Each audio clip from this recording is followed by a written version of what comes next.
నమస్కారం. ఈరోజు సంవిధాన్ గౌరవ అభియాన్ కార్యక్రమంగా అంటే భారత రాజ్యాంగము మనం అమలు చేసుకున్న 75 సంవత్సరాల సందర్భంగా ఈరోజు భారతీయ జనతా పార్టీ దేశం నలుమూలలా కూడా ఈ కార్యక్రమాన్ని నిర్వహిస్తుంది. భారత రాజ్యాంగ నిర్మాత అయిన బాబాసాహెబ్ అంబేద్కర్ గారిని గుర్తిస్తూ గౌరవిస్తూ ఆయన విగ్రహానికి ఆయన ఫోటోలకు పూలమాల వేస్తూ అలాగే అన్ని మా బూత్ కమిటీలు ఎక్కడెక్కడ ఉన్నాయో అక్కడందరికీ ఈ కార్యక్రమం నిర్వహిస్తూ ముఖ్య కూడల్లో కూడా నిర్వహిస్తున్నాం. మీరు ఒక విషయాన్ని క్లియర్గా గుర్తు చేసుకోవాలి. ఏమంటే భారత రాజ్యాంగ నిర్మాత బాబాసాహెబ్ అంబేద్కర్ పర్వదించిన తర్వాత ఆయన మరణించిన తర్వాత మొట్టమొదటిసారిగా ఆయనకి యాక్చువల్లీ భారతరత్న ఇచ్చిండేది అటల్ బిహారీ వాజ్పేయి ప్రభుత్వం, భారతీయ జనతా పార్టీ ప్రభుత్వం 1990లో.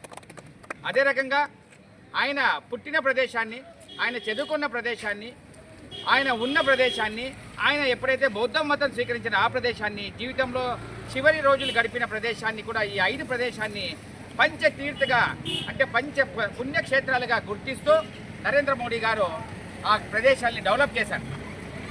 భారత రాజ్యాంగ నిర్మాత అయిన బాబాసాహెబ్ అంబేద్కర్ గారి స్ఫూర్తితో నరేంద్ర మోడీ గారి ప్రభుత్వము, భారతీయ జనతా పార్టీ ప్రభుత్వము, ఎన్డీఏ ప్రభుత్వము పరిపాలన సాగిస్తూ ఉంది.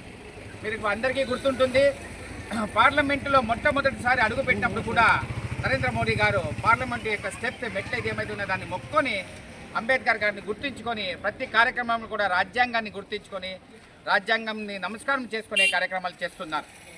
చాలామంది చెప్తున్నారు వేరే పార్టీలు, ప్రత్యర్థ పార్టీలు అయినా కూడా కాంగ్రెస్ పార్టీ కూడా చెప్తాంది భారతీయ జనతా పార్టీకి పూర్తి అధికారం లేదు, అధికారం వస్తే రాజ్యాంగాన్ని మారుస్తారని.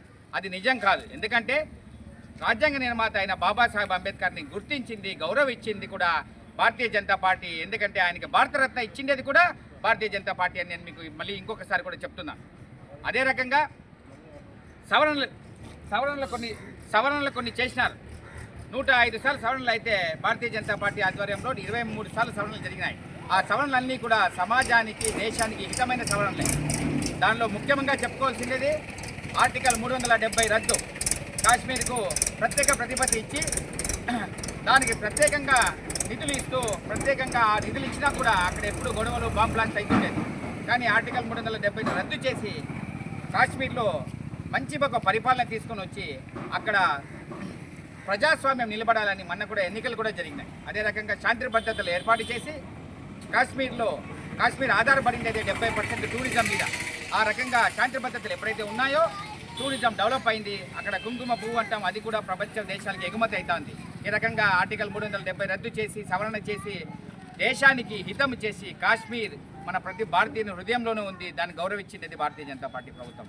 అదే రకంగా బీసీ కమిషన్కు చట్టబద్ధత చేస్తూ దాన్ని కూడా మళ్ళీ ఇంకొకసారి సవరణ చేశారు. అదే రకంగా ఇంతకుముందు మనం చూసినట్టయితే సవరణలు ఎప్పుడు చేసినారు కాంగ్రెస్ పార్టీ? ఆర్టికల్ 356 ఎప్పుడు కూడా ప్రజాస్వామ్యం అంటే ఏమి? ప్రజల చేత, ప్రజల ద్వారా ఎన్నుకొనబడిందే ప్రజాస్వామ్యం. అలాంటి ప్రజాస్వామ్యాన్ని, ప్రజల నుంచి వచ్చిన ప్రభుత్వాన్ని ఆర్టికల్ 356 అనే ఒక అస్త్రాన్ని ఉపయోగించి ఎన్నోసార్లు, 100ల సార్లు అక్కడ ఎన్నుకోబడిన రాష్ట్ర ప్రభుత్వాన్ని బర్తరఫ్ చేశారు. దానిలో ముఖ్యంగా మనం చేసుకోవాలి, ఈరోజు మనం ఆంధ్రప్రదేశ్ గడ్డలో ఉన్నాం. నందమూరి తారక రామారావు గారు జన హృదయ నేత. అలాంటి హృదయ నేత అయిన టీడీపీ వ్యవస్థాపకుడిని కూడా ఆయనకు ఆరోగ్యం బాగాలేకుండా అమెరికాలో ఉంటే ఆర్టికల్ 356 చేసి రద్దు చేసి నాదెండ్ల భాస్కర్ గారిని అపధర్మ ముఖ్యమంత్రిగా ప్రకటించింది అప్పట్లో ఉన్న కాంగ్రెస్ ప్రభుత్వం. కానీ ప్రజల్లో తిరుగుబాటు ఎలా వచ్చిందో మీరే చూశారు. హిందూపురం, నందమూరిపురం ఆ విప్లవాన్ని, ఆ తిరుగుబాటుని భరించలేకుండా మళ్ళీ ఎన్టీ రామారావు గారిని మళ్ళీ అధికారం ఇచ్చారు.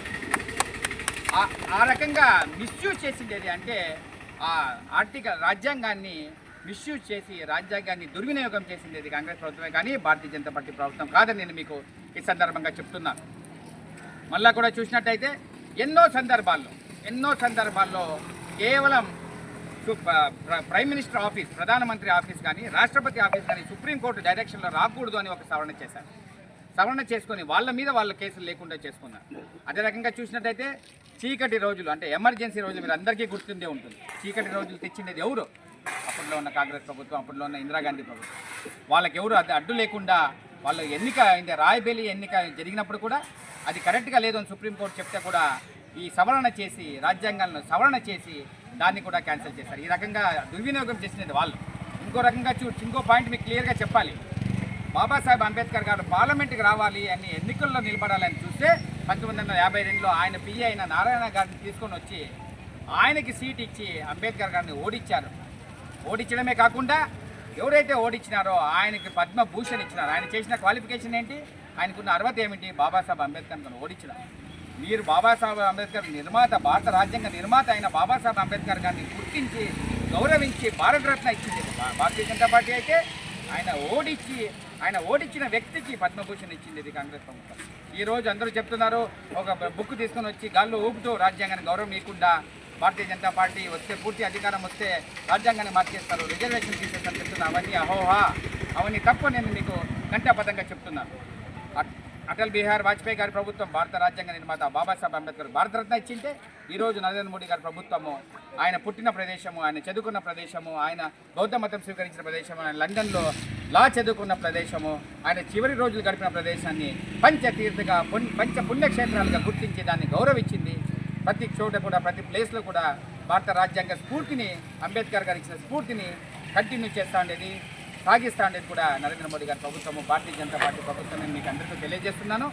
ఈ సంవిధాన్ గౌరవ కార్యక్రమాల్లో భాగంగా భారతీయ జనతా పార్టీ ఎన్డీఏ కూటమిలతో కూడా కలుపుకొని ఈరోజు మేము బాబాసాహెబ్ అంబేద్కర్ గారి పూలతో ఆయన గౌరవించడము, ఆయన విగ్రహానికి పూలమాల వేయడము, ఫోటోకు పూలమాల వేయడము, అదే రకంగా రాజ్యాంగాన్ని గుర్తు చేసుకోవడము, రాజ్యాంగ స్ఫూర్తిని గుర్తు చేసుకోవడము.